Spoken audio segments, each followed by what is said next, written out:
Sana, mimi kwa majina naitwa Yusuf Thomas Kienche, ni mtiania katika nafasi ya ubunge kwenye jimbo la Msoma na especially Msoma mjini ambalo ndilo jimbo letu. Mimi ni mwenyeji wa Msoma kwa muda mrefu, najua mji wetu ulivyo. Mji wetu unahitaji maendeleo na unahitaji maendeleo makubwa.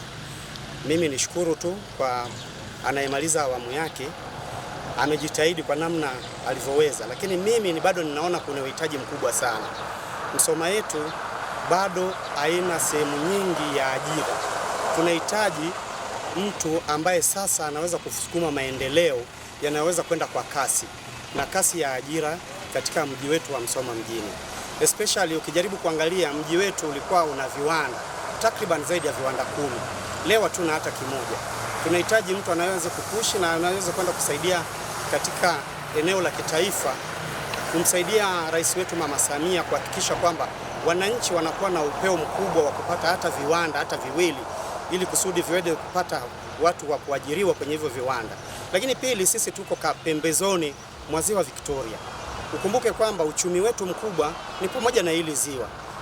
Wananchi wanashindwa kutumia ziwa hili kwa sababu hakuna ubunifu unaowezekana ambao unaweza kufanya wananchi wakatumia ziwa vizuri kwa ufugaji wa kisasa, uvuaji wa kisasa, lakini pia katika kutumia ziwa letu. Kwa hiyo tunahitaji mtu mwenye mawazo pevu, na especially najua kwamba kwa sababu najua mji wetu vizuri, basi kwa namna moja au nyingine nitasukuma maendeleo kwa namna ambayo inawezekana. Lakini mwisho ambacho naweza kusema ni kwamba tunaendelea kuzalisha watu, na watu wa Msoma kwa kiasi fulani ninajua wamesoma, wana vyeti vingi, hawana kazi za kufanya, lakini kazi sio lazima ziwepo kutoka katika serikali tu.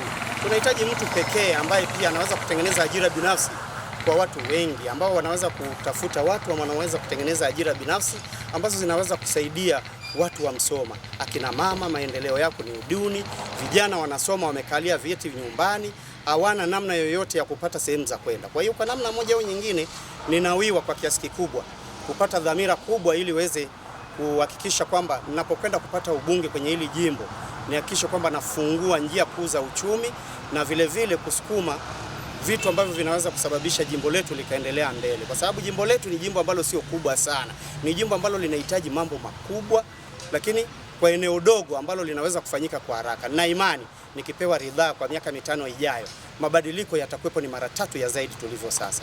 Asante.